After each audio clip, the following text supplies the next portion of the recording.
दान से प्रसन्न करते हैं।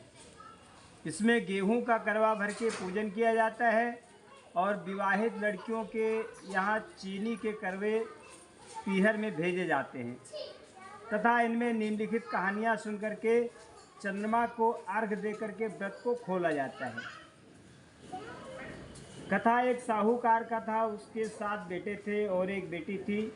वो सातों भाइयों की प्यारी बहन थी, एक साथ ही बैठ कर के भोजन करती थी। एक दिन कार्तिक चौथ आई तो उसने बहन से करवा चौथ का व्रत रखवाया और व्रत रखने के बाद में सारे भाई भोजन करने के लिए तैयार हो गए। बहन को बोले कि आ बहन तू भी भोजन कर। उसकी माँ बोली कि आज ये खाना नहीं खाएगी, इसका व्रत है, करवा चौथ का व्रत है, जब चांद निकलेगा तभी ये अर्घ दे के भोजन करेगी। तो उसके भाइयों ने छल कपट से जाकर के जंगल में आग जला करके छलनी में से चांद दिखा दिया और वो अपनी भाभियों से बोली कि चलो भाभी चांद निकल आया है, अर्घ दे लो, भोजन कर लो। भाभी ने कहा ये तो तेरा चांद निकला है, हमारा चांद तो रात में निकलेगा। ये सुन करके भाभियों के कहने से उसने चांद को जो है अर्घ दे दिया और खाने में बैठ गई। जल्दी बैठो जल्दी बैठो, बैठो बैठो, भी शुरुआत नहीं हुआ है, शुरुआत हो गया है, साइड में बैठ जाओ।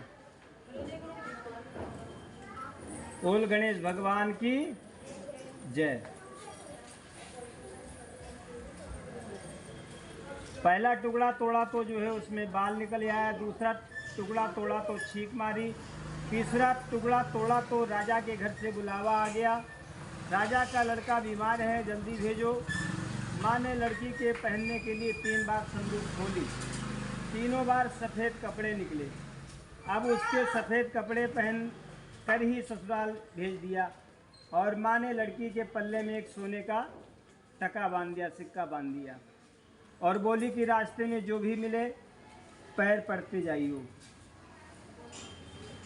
तुम्हें सुहाग की आशीर्वाद दे उसे जो है ये सिक्का दे देना। पल्ले को गांठ में बांध दिया जो है। अब रास्ते में कोई भी मिला उसके पैर लगी, पर किसी ने भी सुहाग का आशीर्वाद नहीं दिया। जब वो ससुराल में आई तो दरवाजे पर जो है छोटी ननद खड़ी थी, वो उसके पैर पड़ी तो ननद बोली कि सीलो हो, सपूती हो, 7 बेटों की माँ हो, मेरे भाई का सुख दे। अब अपने सोने का सिक्का जो है ननद को दे करके पल्ले को गांठ मार ली। उसके बाद वो अंदर आई, आकर देखा कि उसका पति मरा पड़ा हुआ है। अब वो उसे लेकर के एक कोठरी में बैठ गई। 1 साल तक उसने सेवा करी। उसकी सास बांदी के हाथ बची खुची रोटी भेज देती। इस प्रकार उसे अपने पति की सेवा करते करते 1 साल हो गए। करवा चौथ का व्रत आया, सारी पड़ोसन ने नहा धो करके करवा चौथ का व्रत रखा। सबने सिर धो करके हाथों में मेहंदी लगाई, चूड़ियाँ पहनी, सब देखती रही। एक पड़ोसन बोली तू ही करवा चौथ का व्रत रख ले। सब वो बोली कि मैं कैसे रखूँ, कैसे करूँ। वो तो बोली कि चौथ माता की कृपा से सब ठीक हो जाएगा। उसके कहने से उसने जो है भी व्रत रख दिया। थोड़ी देर के बाद करवे बेचने वाली आई, करवे ले लो, करवे ले लो। भाइयों की प्यारी बहनें करवे ले लो, उसने करवा ले लिया। दूसरी बहन आई तो बोली कि करवे ले लो, करवे ले लो। उसने भी कहा कि तीसरी बहन आएगी उससे करवा लेना। भाइयों की प्यारी करवे ले लो ऐसा कहने लगी। वो कही कि तुम्हें करवा नहीं लूँगी, दूसरी आएगी उससे ले लेना। मेरी तीसरी बहन, चौथी बहन, 5वीं बहन गई पर किसी ने भी करवे नहीं दिए। फिर छठी बहन आई, मेरी 7वीं बहन आएगी तुझे करवा देगी, बस तू सारे रास्ते में जो है कांटे में घेर कर रखे हैं।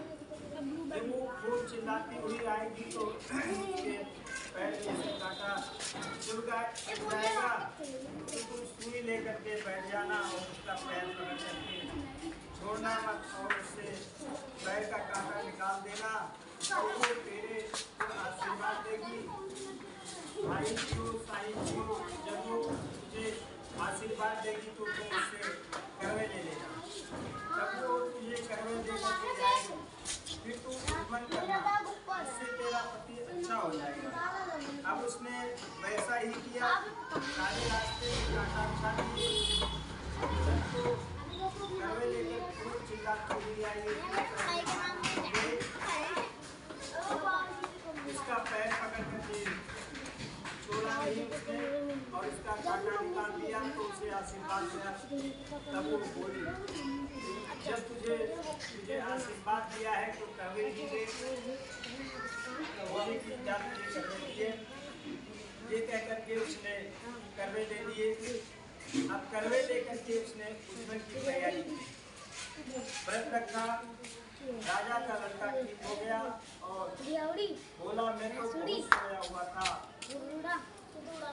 सोए नहीं 12 महीने हो गए तेरी सेवा करते करते।